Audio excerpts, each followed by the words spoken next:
శ్రావణ మాసంలో వచ్చేటటువంటి పౌర్ణమి యొక్క పేరు కూడా శ్రావణి. శ్రవణం నక్షత్రంతో పౌర్ణమి నాటి చంద్రుడు ప్రకాశిస్తే దానికి శ్రావణ మాసము అని పేరు. శ్రావణ మాసానికి ఒక విశేషమైనటువంటి లక్షణం. ఈ శ్రావణ మాసంలోనే పౌర్ణమి తిథి నాడు యజ్ఞోపవీతం వేసుకుని ఈ విద్యార్థులందరూ కూడా వేదం చదువుకోవడం మొదలు పెడతారు. ఉపాకర్మ అని వేదాధ్యయనం ప్రారంభం చేస్తారు. ఈ కాలమే అన్ని విధములైనటువంటి ఐశ్వర్యములు ఇవ్వడానికి కారణమవుతుంది. చాలా తేలికైనటువంటి విధానంతో విశేషమైనటువంటి ఫలితాల్ని కురిపించేస్తుంది. ఈ కాలమే ప్రధానముగా సౌభాగ్యాన్ని, సంతానాన్ని కాపాడుకోవడానికి యోగ్యమైనటువంటి కాలమై ఉంటుంది.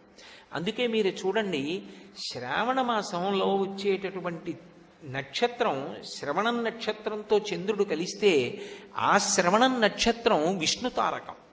శ్రవణం నక్షత్రం శ్రీ వెంకటేశ్వర స్వామి వారిది.